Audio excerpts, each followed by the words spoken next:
Bismillahirrahmanirrahim. Assalamualaikum warahmatullahi wabarakatuh. Alhamdulillahirabbil alamin wassalatu wassalamu ala asyrafil mursalin wa ala alihi wa sahbihi ajma'in. Qala rabbi shrah li sadri wa yassir li amri wahlul 'uqdatam min lisani yafqahu qawli wa saddid lisani wahdi qalbi bihaqqi sayyidina Muhammadin sallallahu alaihi wasallam. Wa ba'da fa inna asdaqal hadits kitabullah wa khairal hadi hadi Muhammadin sallallahu alaihi wasallam. Wa syarrul umuri muhdatsatuha wa kullu muhdatsatin bid'ah. Allahumma 'allimna ma jahilna, ya Allah ya Tuhan kami, ajarkan pada kami apa yang kami jahil, wa dzakirna ma nathina, ingatkan balik kepada kami apa yang telah kami lupa. Allahumma faqihna fid din, ya Allah ya Tuhan kami, fahamkan kami agama, wa 'allimna ta'wil, ajarkan kepada kami Al-Quran. Allahumma rzuqna 'ilman nafi'ah, ya Allah ya Tuhan kami, rezekikan pada kami ilmu yang memberi manfaat. Wa amalan salihan mutaqabbala, dan amalan yang soleh dan amalan tersebut diterima. Wa rizqan halalan tayyiba, dan rezeki yang halal dan rezeki tersebut baik. Alhamdulillah, syukur pada Allah SWT. Pada malam ni kita bertemu dalam siri live Facebook kita pada malam ni. Dan pada malam ni kita tak sambung pengajian kita seperti biasa. Yang kalau ikut jadual pada malam ni, kita akan kupas berkenaan dengan tafsir surah Luqman lah kalau ikut. Tapi pada malam ni atas permintaan Haji Muhammad Faisal Mukhtar. Haji Muhammad Faisal Mukhtar sebenarnya dah lama dah dia minta, cuma anda tak apa ingat. Dan semalam kita baca Nailul Autar, kita bincang fiqh, dan beliau bangkitkan isu ni dan minta anda kupas. Dan pada malam ni anda pun anda cubalah kupas pada malam ni. Dan siang tadi pun anda dah buat sikit research, pembacaan. Sebenarnya baca dah dulu, cuma kita kena buat nota sikit lah untuk kita nak bincang pada malam ni, supaya perbincangan kita ni lebih terfokus lah. Sebab apa yang anda ingat tanpa nota tu nanti kita akan cerita terabur. Jadi Alhamdulillah anda tadi siang hampir 3-4 jam juga duk research, duk baca balik, buat nota sikit tentang apa yang kita nak kupas pada malam ni, iaitu tentang hadis Nabi sallallahu alaihi wasallam yang ada menyatakan bahawasanya umat Nabi Muhammad sallallahu alaihi wasallam ni bakal terpecah kepada 73 puak. Sataftariqu ummati ila salasati wa sab'ina firqah kulluhum finnar illa wahidah. Hadis tu macam itulah bunyi dia. Itu yang dibincangkan lah. InsyaAllah kita akan detailkan perbincangan itu pada malam ni lah insyaAllah. Baik, nombor 1. Hadis yang kita bincang ni sebenarnya dia diriwayatkan bukan seorang sahabat. Dia meriwayatkan hadis ni ramai sahabat Nabi. Itu yang pertama. Yang keduanya, dia tidak semata-mata di dalam sebuah kitab hadis, tetapi disebut di dalam pelbagai kitab hadis. Ana akan sebut dekat sini lah satu persatu. Mula-mula sekali ana akan sebut dulu matan hadis. Hadis ni matan dia berbunyi, nanti ana terjemah matan dia. Hadis tu matan dia berbunyi, inna bani Israel iftaraqat ala 71 firqatan wa inna ummati sataftariqu ala 72 firqatan kulluha fin nari illa wahidah wa hiya al jamaah. Itu pertama matan dia. Maksud dia berbunyi, sesungguhnya Bani Israel telah berpecah kepada 71 puak, dan sesungguhnya umat aku bakal berpecah, lagi akan berpecah, di masa akan datang akan berpecah kepada 72 puak. Kulluha finnar, semua dalam neraka illa wahidah, kecuali satu. Yang selalu kita dengar matan sebut umat aku bakal berpecah kepada 73 puak. Tapi dalam hadis ni, dalam matan hadis yang kita baca ni, yang anda bawa dalam Sunan Ibni Majah, disebut 72 puak. Jadi disebut umat Nabi Muhammad berpecah kepada 72 puak. Yang selalu kita dengar matan hadis menyatakan orang Yahudi berpecah 71 puak, orang Nasrani berpecah kepada 72 puak, umat Nabi Muhammad berpecah kepada 73 puak, semua dalam neraka kecuali satu. Itu yang kita bisa dengar lah. Cuma dalam matan hadis riwayat Imam Ibni Majah ni, dalam riwayat Imam Ibni Majah, dia nyatakan matan dia Yahudi berpecah kepada 71 puak, umat Nabi Muhammad berpecah kepada 72 puak. Yang selalu kita dengar 73 kan. Itu pertama. Yang kedua, dalam matan yang lain, riwayat Imam Abu Daud pula, dia sebut ala innaman qablakum, sesungguhnya ketahuilah, sesungguhnya mereka sebelum kamu, min ahlil kitab, di kalangan ahlul kitab, iftaraqu ila sintaini wa sab'ina millatan. Dia ada pelik kat sini. Yang pertama pelik dia kata orang Yahudi berpecah kepada 72 puak. Yang hadis tadi dia sebut orang Yahudi berpecah kepada 71 puak. Yang ni 72 puak. Satu. Yang kedua, dia guna kalimah millatan. Yang asal tadi, yang awal hadis Ibn Majah kita baca tadi disebut firqatan. Firqatan ni puak, millatan ni agama. Jadi disebut orang Yahudi itu berpecah kepada 72 millah agama. Wa inna hadhil millati, dan adapun ini, millah ini, agama ini, Nabi Muhammad SAW, sataftariqu ala salasin wa sab'ina, berpecah kepada 73. Sintaini wa sab'una finnar, 72 di dalam neraka, wa wahidatun fil jannah, dan satu saja di dalam syurga, wahya al-jamaah, dan satu itu adalah jemaah. Jadi kalau kita tengok dua matan hadis ni, kita dah nampak ada perbezaan daripada sudut bilangan. Satu mengatakan umat Nabi Muhammad SAW berpecah kepada 72. Kedua kata umat Nabi Muhammad berpecah kepada 73. Jadi beza kat satu situ. Satu. Yang kedua, matan yang pertama Ibn Majah mengatakan orang Yahudi berpecah kepada 71 puak. Tapi yang riwayat kedua Abu Daud mengatakan yang orang Yahudi itu berpecah kepada 72 puak. Jadi kita dah nampak situ tu ada perbezaan. Dua dah situ perbezaan. Yang ketiga perbezaan dia penggunaan, satu guna firqatan, satu lagi guna millatan. Firqatan ni puak. Kan? Millatan ni agama. Dia radifun min kalimah ad-din. Dia akan pemaknaan dia sama dengan pemaknaan agama. Type. Jadi di situ kita nampak ada sikit ada tiga perbezaan dalam ungkapan hadis yang menceritakan tentang perpecahan yang berlaku kepada umat Nabi Muhammad sallallahu alaihi wasallam. Type. Kita pergi pula dalam matan-matan yang lain. Dalam dua matan yang kita bawa tadi, dia menyatakan yang kata satu puak ke dalam syurga itu dengan terma al-jamaah. Dia guna al-jamaah. Di sana ada beberapa matan yang lain, dia tak sebut al-jamaah, tetapi dia sebut dengan ungkapan yang lain. Ada awak mari kat sini. Iaitu dalam matan yang lain dinyatakan wasataftariqu ummati ala salasin wa sab'ina millatan. Umat aku berpecah kepada 73 puak. Nampak 32 khilaf yang belum kata 72, ada pula kata 73. Yang ni pun 73 juga. Dan dia kata kulluhum finnar. Semua mereka dalam neraka. 73 tu semua dalam neraka illa millatan wahidah, kecuali millah wahidah, satu millah, satu agama saja.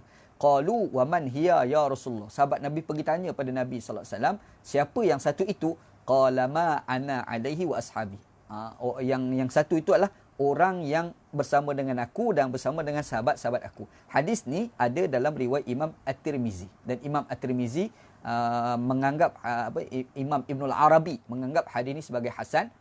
Syekh Albani menganggap hadis ini sebagai sahih. Okey, dua matan dah kita nampak. Jadi ada penggunaan kalimah millah, satu. Yang kedua disebut sebagai siapa yang satu itu. Ada matan menggunakan al-jamaah, ada matan menggunakan kalimah ma ana alaihi wa ashabi. Orang yang atas jalan aku dan atas jalan sahabat aku. Dua. Nampak ada perbezaan jamaah dengan ma ana alaihi ashabi. Baik. Bila kita tengok dalam banyak komentar-komentar ulama, dalam matan hadis ada diungkapkan penggunaan kulluhu finnar ila wahidah. Kulluha finnar ila wahidah. Sebenarnya berlaku perdebatan dalam kalangan ulama hadis. Sebenarnya perkataan semua dalam neraka kecuali satu itu, apakah ada dalam hadis ataupun itu sekadar penambahan daripada perawi. Kita kena ingat bila kita belajar hadis, kadang-kadang ada satu perkataan yang disambung sekali. Sebenarnya dalam perkataan itu bercampur antara perkataan Nabi dengan perkataan orang lain. Perkataan perawi. Sebagai contoh, sebenarnya memang berlaku dalam banyak hadis. Contoh macam kita baca hadis Nabi Muhammad, Abu Hurairah radhiyallahu an, dia menyatakan bahawasanya kena sempurnakan bila kita berwuduk kita kena basuh bagian. Last sekali ada perkataan isbarul wudu, sempurnakan wuduk. Sebenarnya yang sebut cara berwuduk awal itu perkataan Nabi. Yang kata isbarul wudu tu hendaklah sempurnakan wuduk, itu bukan perkataan Nabi. Itu adalah perkataan Abu Hurairah. Jadi kita akan nampak di situ dia ada perkataan Nabi yang dicampur dengan perkataan yang bukan Nabi. Perkataan sahabat ataupun perkataan perawi-perawi itu memang berlaku dalam kalau kita mengkaji hadis kita akan jumpa perbincangan sebegitu. Jadi disebabkan itulah Al-Imam Asy-Syaukani rahmatullah alaih apabila dia membincangkan hadis yang umat berpecah ni 73 puak lah bla bla ni, ada satu penambahan. Dia kata amma ziyadatu kauniha finnar ila wahidah. Kulluha finnar ila wahidah. Semua dalam neraka kecuali satu. Yang tu apakah ada dalam perkataan Nabi? Dikatakan bahawasanya ia bukan perkataan Nabi. Kan? Dan kebanyakan ulama-ulama hadis mengatakan itu adalah dhaif. Itu dhaif. Yang kata kulluha finnar ila wahidah itu tu dhaif. Yang awal tu sahaja perkataan. Maksudnya Nabi Muhammad hanya menyatakan umat Yahudi berpecah 72 puak. Umat aku berpecah 73 puak. Sekatu je.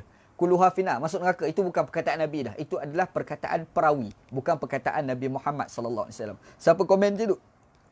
Yang komen macam tu adalah Al-Imam Asy-Syaukani rahmatullahi alaihi.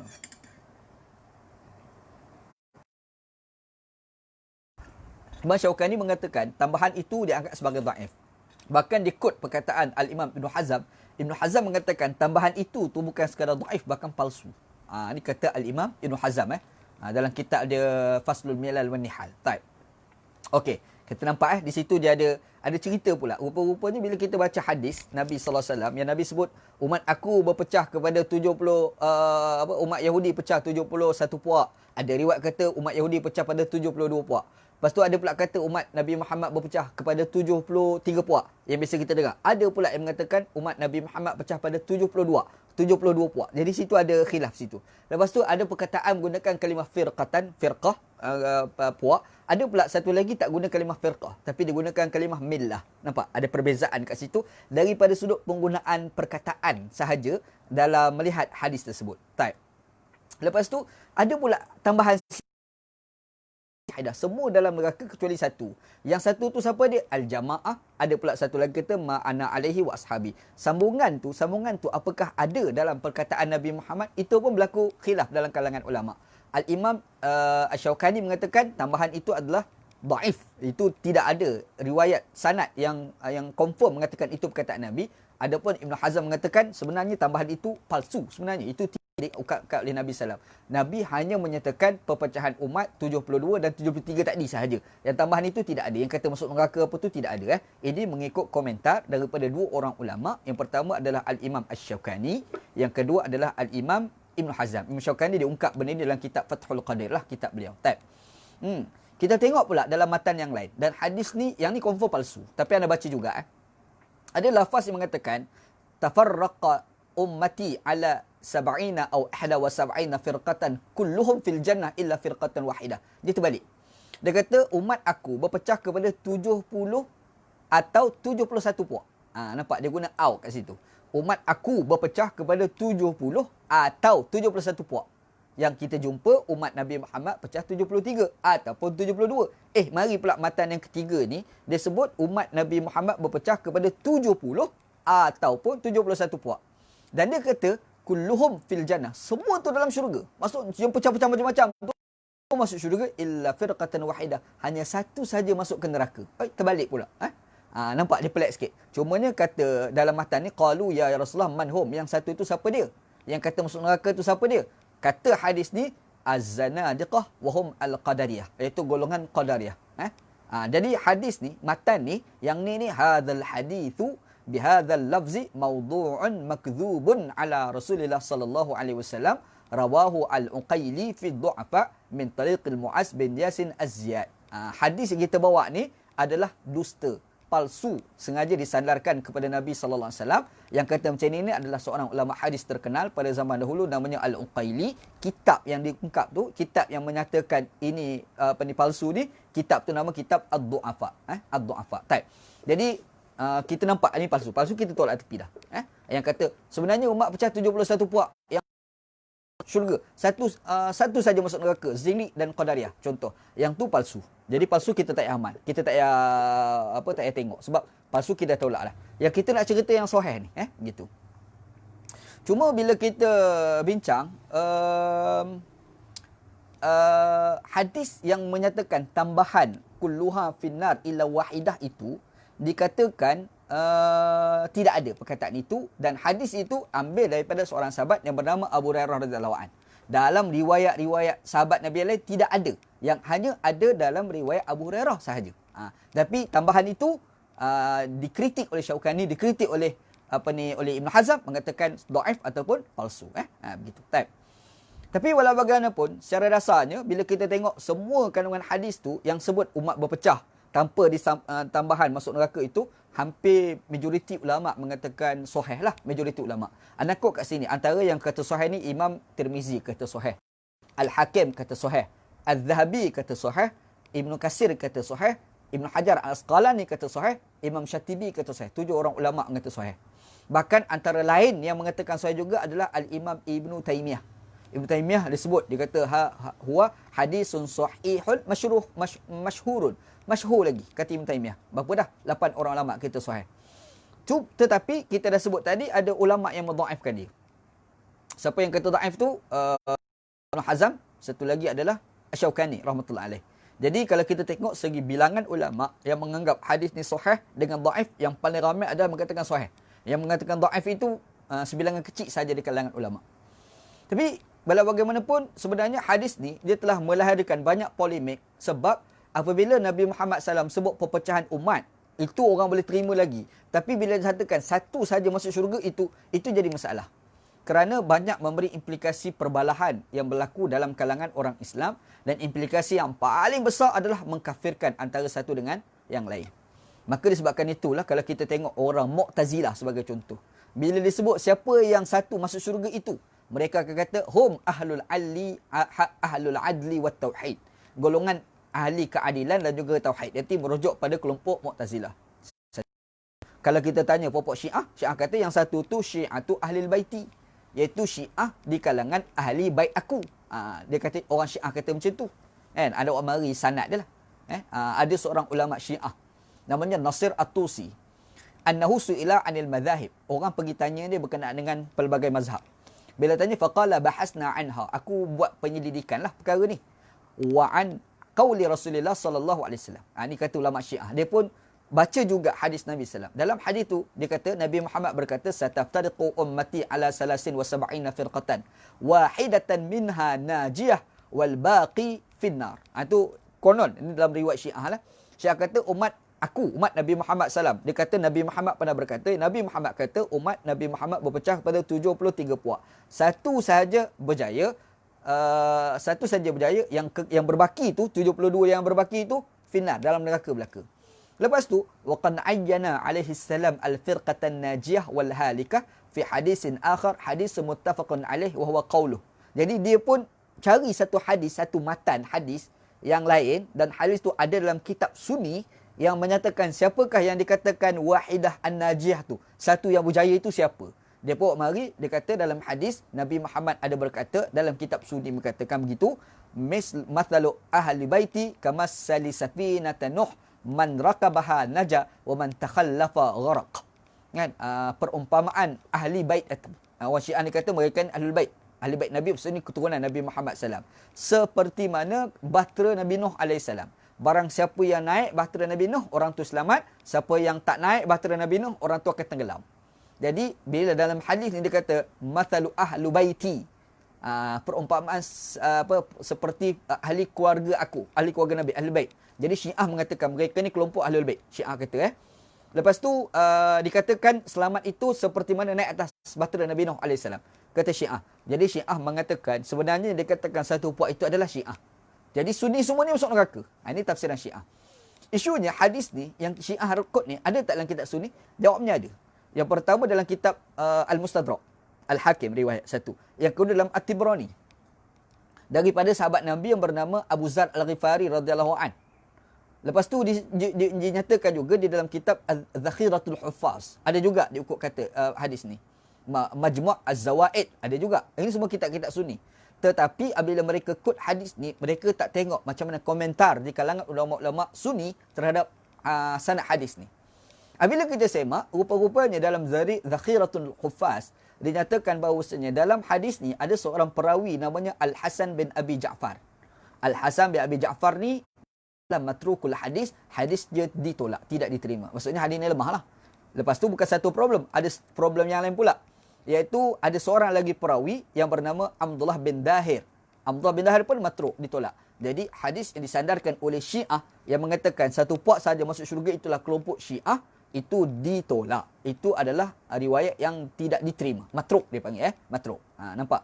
Ini problem. Maksudnya Nabi Muhammad hanya sebut perpecahan. Nabi Muhammad SAW apakah menyatakan tentang satu ke syurga? Yang tu ada khilaf. Ada ulama kata ada ulama kata tak ada. Imam Ibn Hazm kata palsu terus. Asy-Syaukani kata dhaif. Dia bila kita andai ada juga. Yang kata ada tu andai ada. Kita pakai pandangan ulama yang kata Nabi Muhammad sallallahu alaihi wasallam ada kata yang satu puak masuk syurga. Syiah dia kata kelompok dia.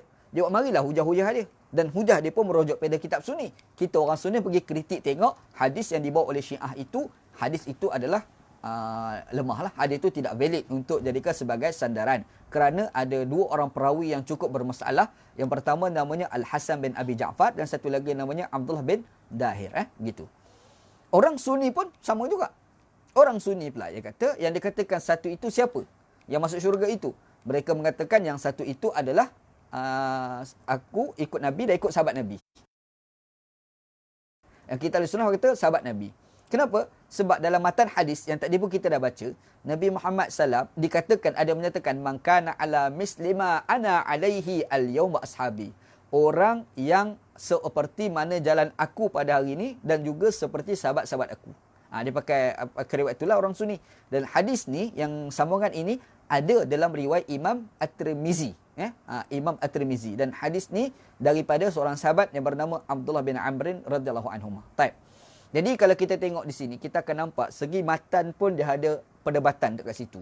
Perdebatan ni yang pertama adalah isu bilangan pecahan umat Nabi Muhammad sallallahu alaihi wasallam, apakah 72 ataupun 73 ataupun 71. Jawapannya 71 palsu. 72, 73 itu khilaf. Itu berlaku khilaf. Dua-dua sahih. Itu satu khilaf dia. Yang kedua, khilaf itu adalah perpecahan yang berlaku pada orang Yahudi itu pula. Orang Yahudi itu pecah pada 71 ke 72. Khilaf. Kat situ pun berlaku khilaf. Nampak perbezaan dari sudut matan hadis. Yang ketiga, perbezaan itu, khilaf itu boleh berlaku apabila penggunaan kalimah firqah dengan perkataan millah. Ada satu matan guna kalimah firqatan, puak, satu lagi guna kalimah millah, agama. Tiga dah perbezaan, khilaf dalam matan-matan hadis. Yang keempat, khilaf itu boleh berlaku apakah ada sambungan pada perkataan kulluha finnar illa wahidah. Semua ulama kecuali satu. Ada satu, apakah itu? Apakah ada yang tu? Itu pun berlaku khilaf. Ada ulama kata ada ulama kata yang tu tidak ada, bahkan dianggap tambahan itu sebagai palsu. Yang kata tu Al-Imam Ibn Hazm. Dan juga Imam Asy-Syaukani, dia mengatakan tambahan itu adalah dhaif. Nampak khilaf. Lepas tu pula, berapa dah problem 4. Yang kelima, problem yang kelima. Yang kelima, problemnya adalah siapa yang kata satu puak masuk syurga? Kita andailah kita ambil pandangan yang mengatakan Nabi Muhammad mengatakan semua ulama mereka kecuali satu. Yang satu tu siapa dia? Ada Syiah kata mereka. Bawa mari hadis. Kita tengok sanad dhaif. Kita tengok orang Ahli Sunnah wal Jamaah. Dia kata ana alaihi wa ashabi. Itu sahih dalam riwayat Ahli Sunnah wal Jamaah. Sebenarnya kalau kita buka dalam matan-matan yang lain, dia ada satu lagi, Al-Jamaah.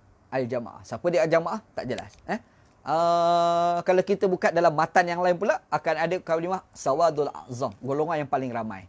Lagi susah. Maksud di sini, kita akan nampak sebenarnya hadis itu sendiri, perbincangan tentang perpecahan umat itu, matan hadis pun dah ada perbezaan percanggahan di kalangan ulama-ulama hadis. Dah clear Kita nampak situ. Percanggahan dari sudut matan. Cuma bila kita pergi daripada sudut sanad pula. Kita bincang matan tadi kan, kita tengok pada sanad. Bila tengok sanad, sebenarnya dia ada 8 orang sahabat yang meriwayatkan hadis ni. 8 orang sahabat yang meriwayatkan hadis ni, kalau kita buka dalam kitab hadis. Auf bin Malik, 1. Muawiyah bin Abi Sufyan, 2. Abdullah bin Amrin, 3. Sa'ad bin Abi Waqqas, 4. Amru bin Auf Al-Muzani, 5. Abi Umamah Al-Bahili, 6. Anas bin Malik, 7. Abi Hurairah radhiyallahu an, 8. 8 orang sahabat Nabi yang meriwayatkan hadis ni. Cumanya bila kita sebut 8 orang sahabat, persoalannya tiap-tiap sanad sahabat itu sahih ke tak? Itu berlaku perdebatan pula. Tadi kita dah cerita, majoriti ulama mengatakan sebagai sahih. Antara yang kata sahih tu Syekh Albani, kita dah sebut tadi kan. Yang kata sahih Syekh Albani rahmatullah alaih. Siapa lagi? Kita sebut At-Tirmizi kata sahih, Al-Hakim, Az-Zahabi, Imam Ibn Katsir, Ibn Hajar Asqalani, Asy-Syatibi itu kata sahih belaka. Cuma kita nak cerita pula, ada kan ulama yang kata lemah ni. Bila ada orang kata lemah, macam mana pula 8 orang sahabat riwayat kita boleh kata dia lemah? Maka di sini ni ulama yang mengkritik, menganggap hadis ni dhaif dari sudut matan ni, dia orang bahas satu persatu. Yang pertamanya, kalau kita tengok hadis yang diriwayatkan oleh Auf bin Malik tadi. Dalam hadis yang diriwayatkan, hadis yang sama tapi Auf bin Malik riwayat, kita tengok sanad, dekat sanad tu ada seorang perawi namanya Ubad bin Yusuf. dan dia kata mungkar, lemah. Satu. Lepas tu Muawiyah. Hadis tu ada seorang perawi nama Azhar bin Abi Abdillah, dan dia ni adalah dia ni Nasibi. Nasibi ni orang yang mencela Ali bin Abi Talib. Dua, lemah dah. Dua. Lepas tu Abdullah bin Amrin, sahabat Nabi riwayat Abdullah bin Amrin. Dalam hadis ni ada seorang perawi nama Abdurrahman bin Zaid Al-Afriqi, dan dia ni adalah mungkar, lemah. Lepas tu Sa'ad bin Abi Waqqas, ada perawi nama Musa bin Ubaidah, lemah. Bahkan dikatakan sebagai batil la aslalahu, batil dan tidak ada asal, palsu terus. Ada kata macam tu. Lepas tu Abu Umamah Al-Bahili, ada perawi yang bernama Abi Ghalib, dan Imam Al-Nasai mengatakan dia lemah, dhaif. Dan ada ulama lain kata mungkarul hadis, lemah lagi. Dan hadis Anas bin Malik dalam banyak riwayat, tetapi semua perawi-perawi itu datang daripada seorang yang bernama Yazid bin Aban Ar-Riqashi, dan dia ni juga adalah matrukul hadis. Ditolak, lemah. Lemah. Lepas tu Abu Hurairah radhiyallahu anhu dikatakan itulah sanad yang paling okey sekali. Dalam banyak-banyak sahabat tu, kita tengok semua sanad problem, sahabat 2 problem, 3 problem. Kita pergi pada riwayat Abu Hurairah yang ni okey sikit, hasan. Tetapi bila kita semak madaruhu ala Muhammad bin Amrin Al-Laisi wa huwa saduqun lahu awham. Dia saduq tapi standard sahih pun yang paling rendah sekali, yang paling bawah sekali. Jadi tak kuat, tak valid, sebab hadis ini melibatkan kepada akidah. Jadi kalau kita tengok kat sini, memang ada ulama yang kata sahih. Rupa-rupanya di sana, hadis ni ada ulama kata dhaif.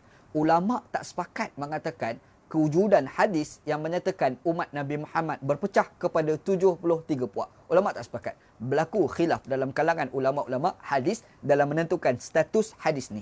Nampak? Jadi kita dah nampak secara dasarnya, segi matan hadis, hadis ini khilaf. Segi matan hadis, hadis ni khilaf. Ada ulama kata ada ulama kata lemah. Ada ulama kata sahih, ada ulama kata dhaif. Okeylah, kita anggaplah hadis ni sebagai sahih. Kita buat andaian. Orang kritik dari sudut matan pula. Kritikan matan yang pertama, apabila hadis ni menyatakan perpecahan umat. Lepas tu semua dalam neraka kecuali satu. Kritikan yang pertama, apabila kita sebut bahawasanya satu saja masuk syurga, yang lain masuk neraka, di situ akan memberi implikasi takfir. Takfir sesama orang Islam. Maksudnya, orang Islam akan kafirkan sesama orang Islam. Jadi kita orang Ahlussunnah wal Jamaah sebagai contoh. Kita dalam sunnah ni dia ada Wahabi, dia ada Ahbash, dia ada Asy'ariyah, dia ada Salafi, dia ada Maturidiyah. Ini semua adalah akidah yang pelbagai. Jadi apakah kita nak kata apabila kita ni Wahabi, maka kita boleh kata Asy'ariyah kafir. Apabila orang tu Asy'ariyah, dia boleh kata Wahabi kafir. Apabila orang tu Salafi, dia boleh kata orang Ahbash kafir. Apabila dia ni Asy'ariyah ataupun Salafi, boleh tak dia nak kata Maturidiyah kafir? Dia akan ada implikasi itu. Sebab dalam hadis tu dikatakan kulluha finnar illa wahidah. Semua dalam neraka kecuali satu. Nampak? Dia ada problem kat situ. Implikasi takfir sesama orang Islam. Satu. Yang kedua, dalam hadis tu Nabi Muhammad kata sataftariqu, umat aku bakal berpecah. Sataftariqu ummati, umat aku bakal berpecah. Maksudnya Nabi Muhammad SAW dia bukan cerita real tau. Dia cerita benda yang akan datang berlaku. Akan datang. Bila sebut dia akan datang, persoalannya Nabi Muhammad tahu akan datang tu macam mana? Satu soalan. Maka di sini ada ulama yang mengkritik hadis ni dari sudut matan. Dia kata kita tengok dalam surah Al-A'raf ayat 188. Allah Subhanahu wa taala kata, "Qul," katakanlah hai Muhammad, "la amliku li nafsi naf'an wala darran." Aku ni, kata Nabi Muhammad, tidak memiliki aku tidak mengetahui tentang mudarat dan manfaat di masa akan datang, illa masya Allah, kecuali apa yang Allah Taala mahu. Walau kuntu a'lamul ghaibah, kalau sekiranya aku tahu perkara gaib, benda-benda datang ni benda gaib, lastaksartu minal khairi, sudah pasti aku akan perbanyakkan kebaikan. Wa ma massaniyasu, dan aku akan pastikan kurang kerosakan. Sekarang ni apabila wujud hadis, Nabi kata akan berpecah umat kepada 73 puak. Semua dalam neraka kecuali satu. Sebenarnya implikasi itu baik ke buruk? Nampaknya implikasinya keburukan. Apa dia? Berlaku takfir sesama orang Islam. Padahal Al-Quran kata kalau Nabi Muhammad tahu benda gaib, antara benda gaib ni benda akan datang, sudah pasti aku akan perbanyakkan kebaikan dan aku akan sempitkan ruang-ruang untuk kerosakan. Sedangkan dalam kes ini dia telah melahirkan luas kerosakan.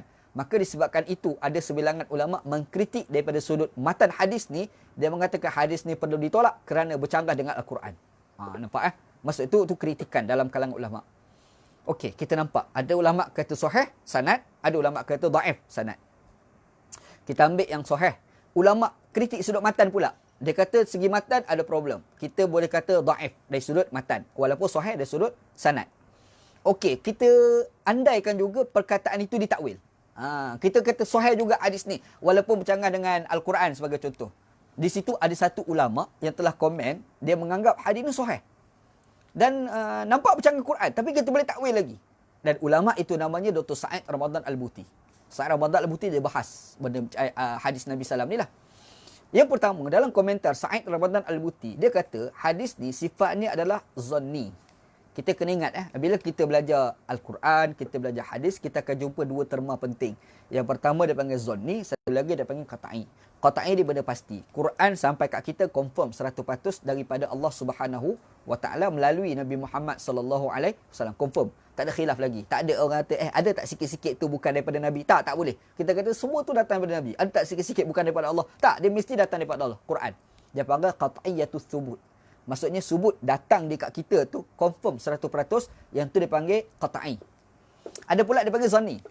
Zanni ni maksudnya 80% kita rasa datang daripada Nabi, tapi ada lompol lagi 20% mungkin tak. Maka timbul terma dia panggil hadis ahad. Antara hadis ahad hadis ni lah. Satu. Yang kedua dia panggil dilal. Bila sebut pendalilan pun ada zanni, ada qat'i. Dalam Al-Quran, ayat dia adalah qat'iyatus subut. Sampai dekat kita ni secara qat'i. Tapi bila ulama nak faham ayat tu, kadang-kadang jadi zanni. Contoh, Allah Ta'ala kata, Al-mutallaqatu yatarabbasna bi anfusihinna thalathata quru'. Perempuan kalau dia kena cerai dengan suami dia kena tunggu 3 kali quru'. Apa makna quru'? Ada ulama' dua tafsir. Satu kata suci, satu kata haid. Bermaksud penafsiran itu. Itulah dia kata pendalilan. Ad-dilalah, pendalilan tu. Penafsiran terhadap Al-Quru' itu ada dua. Disebabkan ada dua, bermaksud pendalilan. Pemahaman itu tidak qat'i. Pemahaman itu, pendalilan itu sifatnya adalah zanni. Dia panggil zanni iaitu dilalah. Dia bukan semata-mata berlaku pada hadis, pada Quran pun berlaku. Apatah lagi pada hadis Nabi SAW. Jadi antara yang zanni iaitu dilalah, pendalilan secara zanni ni, hadis ni. Sebab kita nak letak andaian ni, hadis ni sahih. Kalau kita ambil pandangan kata dhaif awal-awal, selesai masalah dah. Tak timbul dah isu ni. Kan? Yang sekarang ni kita tak nak cerita pandangan kata dhaif tu. Kita nak ambil pandangan ulama yang kata sahih ni. Siapa dia? Sa'id Ramadan Al-Buti ni. Jadi dia kata hadis ni perlu dibahas. Hadis ni perlu ditakwil. Hadis ni perlu dilihat. Hadis ni perlu diteliti. Hadis ni perlu dibandingkan dengan hadis-hadis yang lain. Dengan ayat Quran yang lain.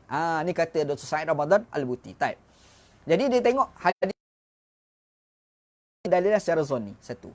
Yang kedua, apabila kita sebut zanni dilalah, maka kita kena tengok beberapa akar kata di dalam hadis ni. Antaranya adalah apabila Nabi Muhammad kata sataftariqu ummati. Semua hadis ni, semua matan-matan hadis yang cerita ni, semua menggunakan perkataan ummati. Ummati, ummati. Sataftariqu ummati, tafarraqa ummati. Apa lagi? Iftaraqat ummati. Semua tu guna kalimah ummati, ummati, ummati, ummati. Jadi bila sebut ummati, kenapa dia tak kata orang Islam?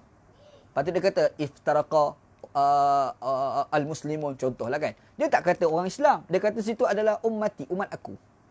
Dr. Sa'id Ramadan Al-Buti bahas. Dia kata apabila kita sebut umat ni dia ada dua. Yang pertama dia panggil ummatul ijabah, satu lagi dia panggil ummatul dakwah.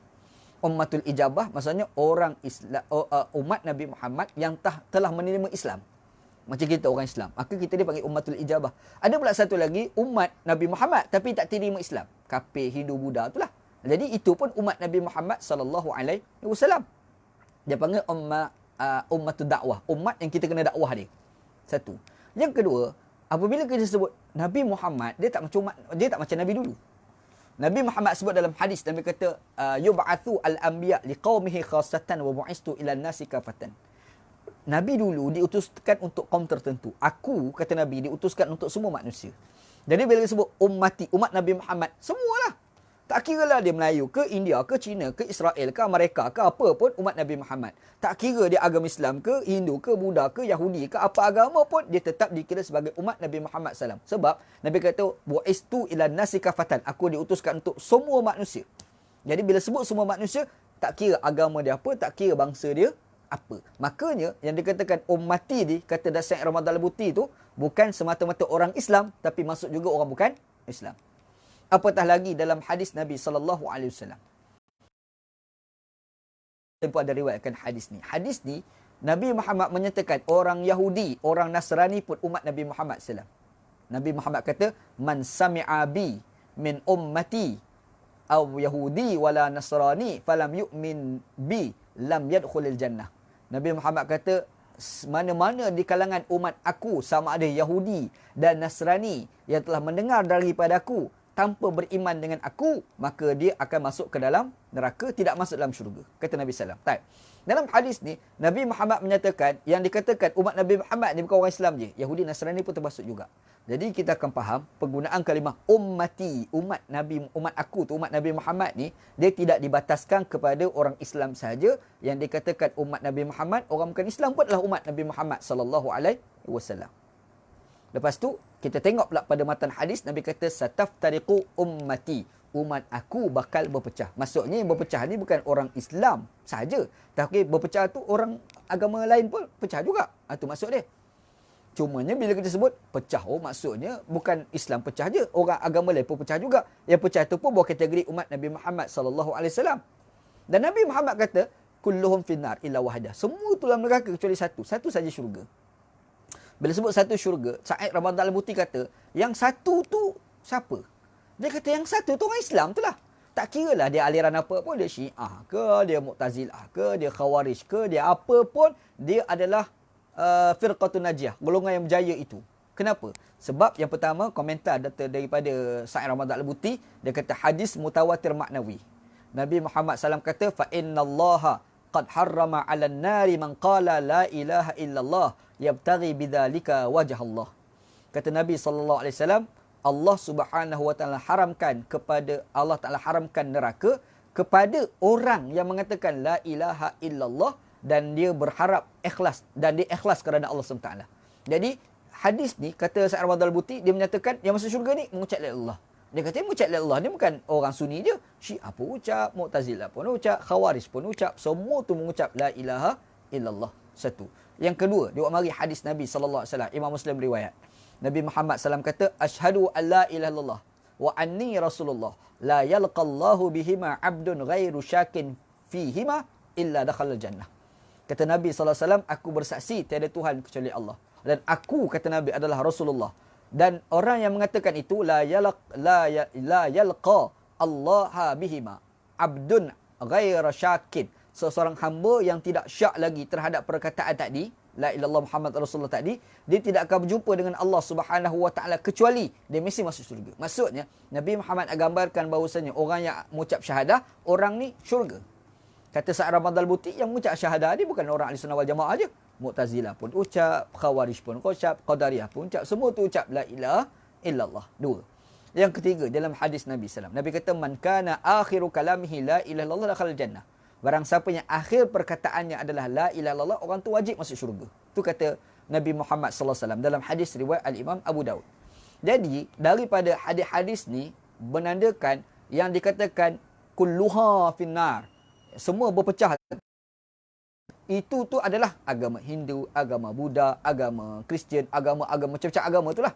Itu yang dikatakan semua tulah neraka illa wahidah, kecuali satu. Yang satu tu siapa dia? Orang yang akhir kalamnya la ilaha illallah. Orang yang menyebut la ilaha illallah. Itu yang dikatakan sebagai ahli syurga, kata Datuk Sa'id Ramadan Al-Buti. Sa'id Ramadan Al-Buti antara ulama yang menganggap hadis ni sebagai hadis yang sahih. Dan dia berhujah dengan hadis ni. Tetapi dia membahaskan segi pemaknaan tu pula.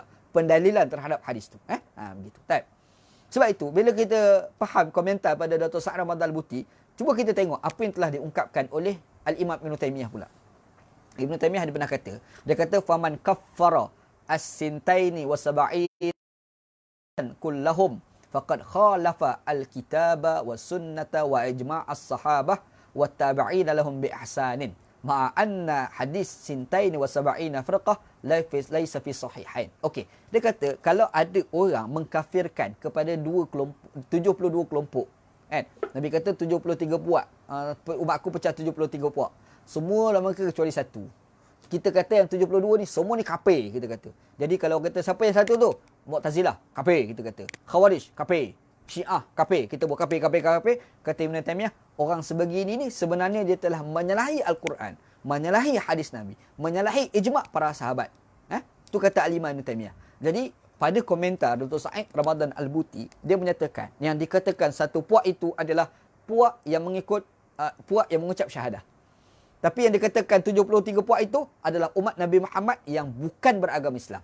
Maksudnya Hindu, Buddha, Kristian, lah apa bla bla itulah. Yang semua itu dikatakan sebagai 72 puak.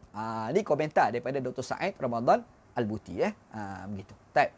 Itulah lebih kurang perbincangan kita tentang hadis tu, agak-agak boleh faham lah. Jadi secara kesimpulan mudah yang akan sebut, yang pertamanya ulama Islam berbeza pendapat dalam isu hadis ni.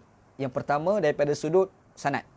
Ada ulama ada kata sahih dan ada ulama kata dhaif. Ada satu.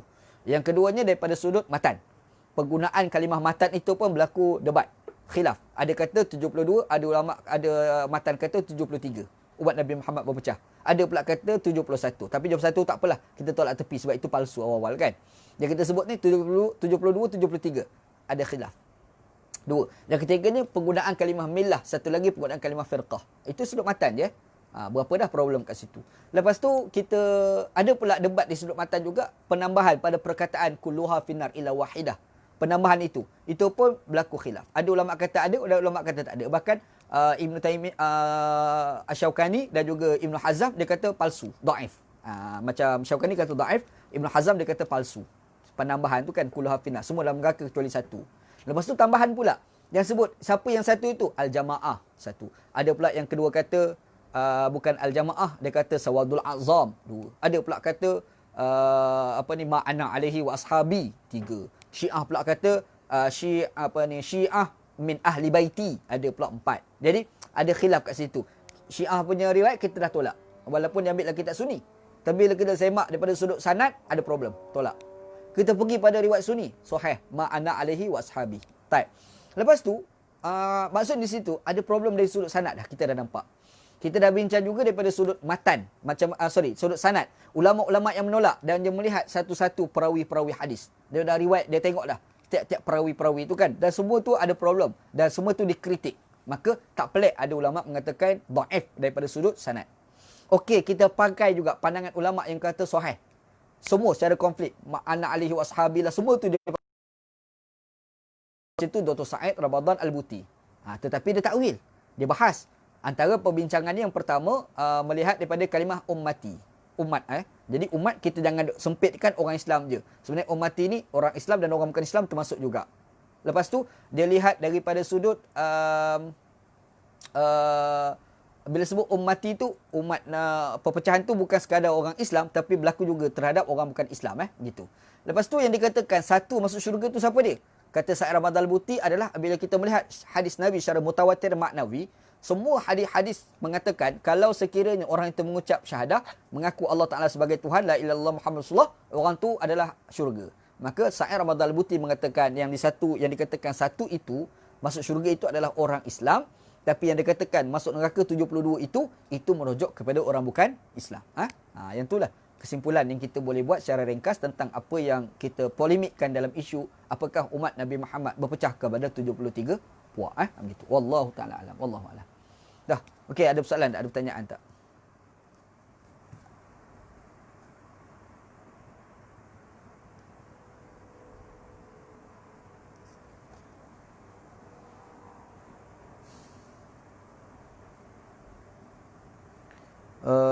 Ruslan Baba, Assalamualaikum warahmatullahi wabarakatuh. Surah Al-Bayan, Melaka, Alhamdulillah. Okey, Cahaya Harapan. Takut ajaran-ajaran sesat bawa hujah. Tak apa, sesiapa betul, siapa salah. Tak apalah kalau kami sesat pun. Kita sama-sama masuk syurga sebab kita semua Islam. Tak masalah orang sesat nak kata apa tu, kita tak nak bincang. Yang kita nak cerita ni, perbincangan hadis tu macam mana? Macam mana ulama debat daripada sudut sanad dan matan. Masalah implikasi terhadap hadis tu, orang sesat nak kata macam mana, itu masalah dia. Kalau kita nak kira macam tu, Nabi Muhammad SAW kata, man akhiru kalamihi la ilallah dakhal jannah. Siapa yang akhir perkataannya la ilallah masuk syurga. Jadi kalau orang tu ayah pin sebagai contoh, sebelum mati disebut Allah. Kita kata, agama dia betul lah. Kan dah buka ruang. Jadi kita bukan bincang tentang membuka ruang ataupun tidak kepada ajaran sesat. Tapi kita nak cerita tu, perbincangan ulama tentang hadis tu daripada sudut sanad dan juga matan. Kalau kita kata sahih dari sudut matan pun, macam mana penakwilan ulama yang telah melakukan terhadap hadis tersebut. Begitu. Kita jangan kata, ini telah membuka ruang. Dia bukan isu membuka Al-Quran itu sendiri kadang-kadang telah membuka ruang untuk orang teroris melakukan amalan teroris. Maka disebabkan itulah orang teroris apabila dia melakukan serangan pengganasan, dia baca Quran, dia baca hadis Nabi SAW juga. Jadi isunya apakah salah Al-Quran? Quran tak salah. Cara kita faham tu salah. Cara kita faham tu salah. Quran tak salah. Hadis tak salah. Maka serupa juga bila kita bincang. Perbincangan ulama'. Bincangan ulama' tu tak salah. Masalah orang aliran sesat nak menggunakan hujah itu. Itu masalah mereka. Bukan masalah hadis. Bukan masalah perbincangan kita. Jangan kita bakulkan dalam bakul yang sama. Gitu. Wallahualam. Ustaz, penerangan hadis daripada Ustaz Ramadan boleh dapati dalam kitab mana? Sa'id Ramadan Al-Buti, dia bahas dalam YouTube. Kalau rajin cuba type, cari dekat search YouTube itu, type pasal perpecahan umat. Iftaraqat Banu Israel tu. Kan? Sa'id Ramadan Al-Buti. Dia ada bahas panjang. Dia bercakap, dia bersyarah. Bahkan dalam syarahan dia kata, orang yang mengatakan bahawasanya perpecahan dalam hadis itu merujuk sesama orang Islam, itu dia kata as-sudhi. Penafsiran secara mendatar, tidak mendalam. Gitu. Kena tengok lah YouTube. Ada je bahas panjang tu. Okey. Haji Mak Faisal. So Ustaz, kita nak simpulkan hadis ni sahih ke tak? Kalau ikut Ustaz-Ustaz mengajar di Masjid Surau, mereka akan quote hadis riwayat Tirmizi. So jemaah-jemaah yang dengar akan follow je. Dah, anda dah sebut khilaf. Memang ada ulama kata sahih dan ada ulama kata dhaif. Sa'id Ramadan Al-Buti antara yang kata sahih. Syekh anda sebut tadi beberapa orang ulama, antaranya adalah Imam Tirmizi kata sahih. Imam Az-Zahabi kata sahih. Ibn Taymiyah kata sahih. Siapa lagi? Imam Ibn Katsir kata sahih. Asy-Syatibi kata sahih. Ini ulama-ulama yang kata sahih. Jadi kita tak boleh nak nafikan bahawasanya memang ada ulama kata sahih, tetapi kita tak nafikan juga di sana ada ulama mengatakan hadis ni dhaif daripada sudut sanad. Okey, kita ambil sahih sekalipun. Macam mana perbincangan di sudut matan tu pula? Kritik satu, kritik dua yang kita dah kritik tadi. Okey. Terima juga matan tu. Maka kita tengok pula penakwilan. Macam mana Sa'id Ramadan Al-Buti dia takwil hadis tu. Tu maksud dia. Begitu. Jadi kalau ustaz dia bersyarah, dia syarah hadis tu, tafadhallah dia bersyarahlah hadis tu. Cuma apakah pendalilan dia, penafsiran dia terhadap hadis tu betul ke tak betul? Itu tajuk kedua. Tadi kita dah kupalah macam mana penafsiran terhadap hadis tu. Wallahu a'lam. Bagaimana rakyat Malaysia harus berinteraksi dengan hadis ni? Bagaimana penerimaan dari negara Islam lain terhadap hadis ni? Dan kesannya pada sosiopolitik mereka. Kesan besar. Kalau kita berkait negara Arab, antara sebab berlaku takfir ni, hadis ni lah. Sebab apa? Sebab mereka menggunakan literal hadis. Dia masalah besar dalam kalangan orang Islam. Yang pertama, apabila dia hanya belajar usul fiqh, dia tak belajar usul hadis. Problem. Akhir sekali dia ambil hadis dhaif, hadis palsu. Ada pula satu lagi dia ambil belajar ilmu ulumul hadis tapi tak belajar ilmu usul fiqh. Akhir sekali dia ambil hadis literal disyarah dekat orang. Itu pun problem. Berlaku kerosakan. Problem besar pada Wahabi jenis inilah. Orang Wahabi ni masalah besarnya dia hanya belajar usulul hadis tapi dia tak belajar usul fiqh.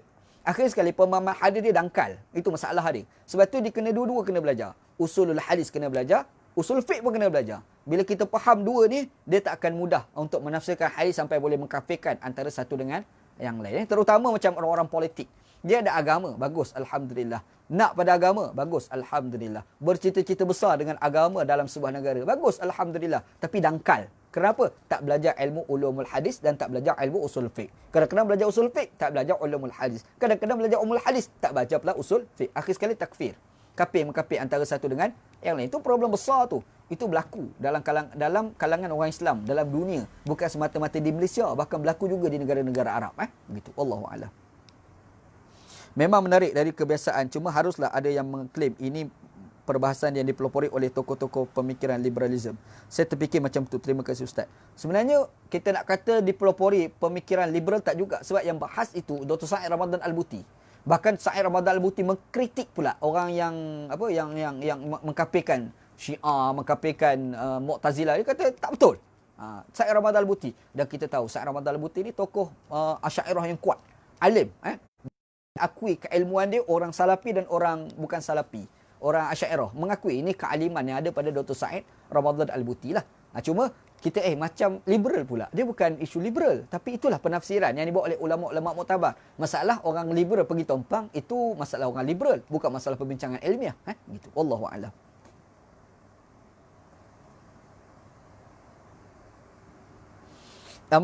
Imam Tahir Ibn Ashur ada kitab tafsir Tahrir wa Tanwir, dan okey tak untuk orang awam baca, okey. Ini antara kitab tafsir yang terbaik lah. At-Tahrir wa Tanwir. Kerana kupas tafsir selama ini tu, Tahrir wa Tanwir ni antara kitab terpenting anda baca lah. Anda kalau baca tafsir, nombor satu anda akan rujuk Mafatihul Ghaib. Yang kedua, Tahrir wa Tanwir. Yang ketiga, Al-Manar, Rashid Ridha. Yang keempat, baru anda baca Al-Qurtubi. Yang kelima, baru anda baca Zadul Masir. Itu susunan lah anda baca kitab-kitab tafsir kalau nak kupas tafsir Quran. Wallahualam.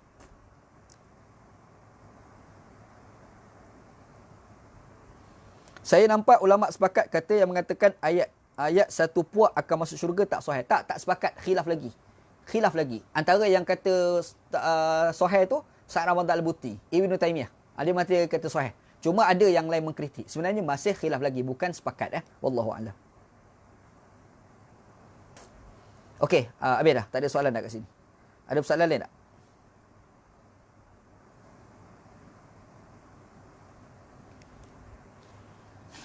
Okey, ada soalan.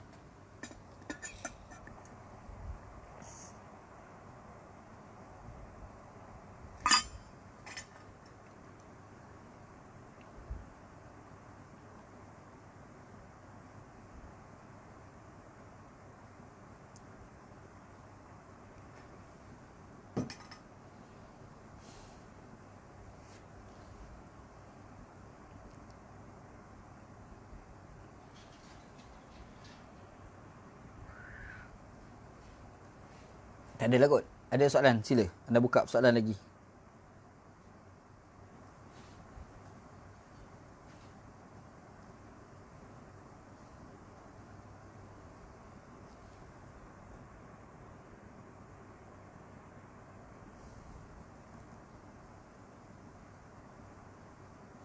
Tak ada lah kot.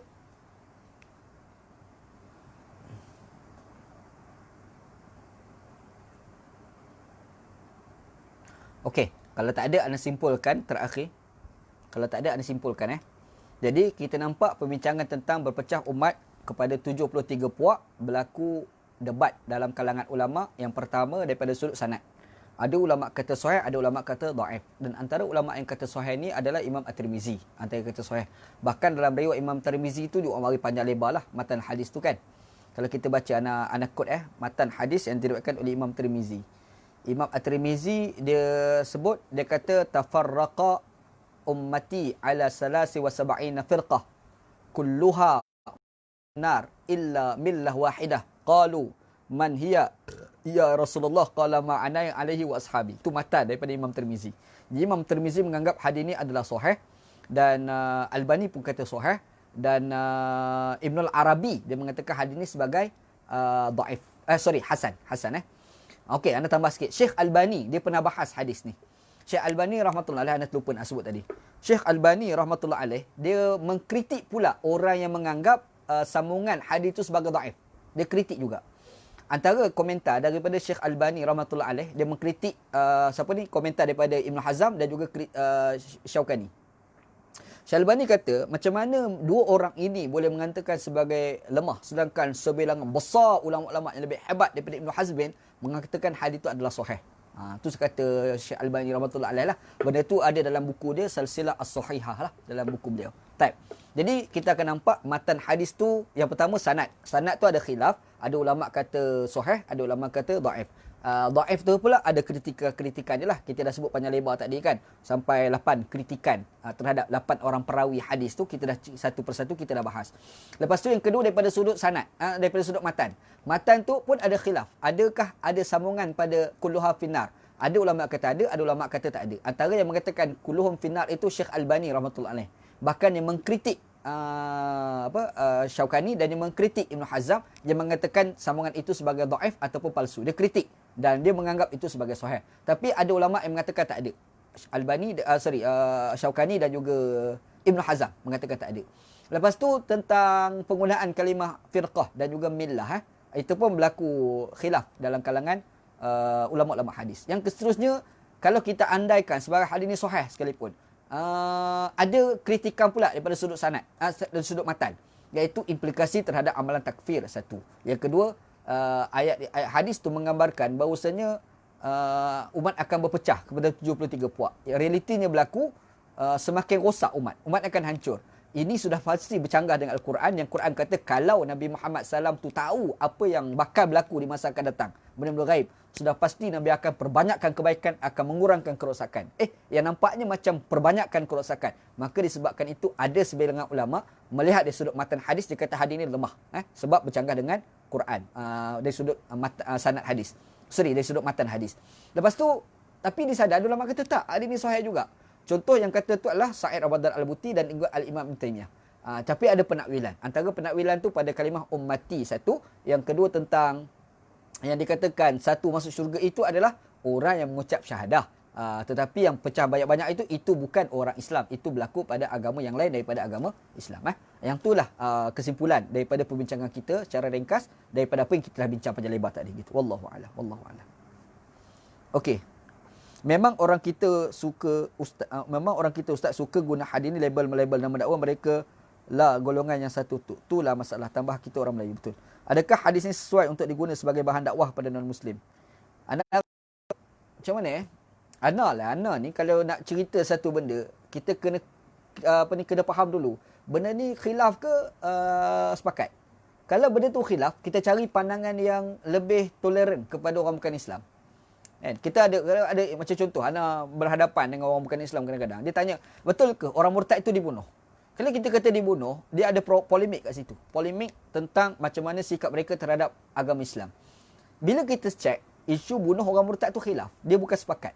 Ada ulama kata bunuh, ada ulama kata tak bunuh. Ada ulama kata hudud, ada ulama kata tidak hudud. Jadi kita pun ambil pandangan yang kata tidak hudud supaya kita akan menampilkan kepada orang bukan Islam. Islam ni agama okey. Maka demikian juga kalau kita nak guna hadis ni sebagai contoh. Kalau kita sebut pada orang bukan Islam, implikasi dia apa? Orang bukan Islam kan nampak, pening nak faham agama Islam ni sebagai contoh. Ataupun kita akan tengok orang bukan Islam jauh daripada Islam nanti. Maka tak payahlah guna hadis ni. Apatah lagi hadis ni berlaku khilaf dalam kalangan ulama-ulama hadis daripada sudut sanad dan juga daripada sudut matan. Gitu. Wallahu a'lam. Okey. Anda rasa tak ada dah kot? Tak ada dah, cukup 9.30, 10.30, sejam dah kita bersiaran. Mungkin lain kali pula lah insyaAllah. Ana terbuka kalau ada kawan-kawan nak tanya soalan, anda minta ana wacanakan dalam live Facebook. Sebab kebiasaannya ana baca tafsir, ana baca hadis Nabi sallallahu alaihi wasallam pada waktu malam.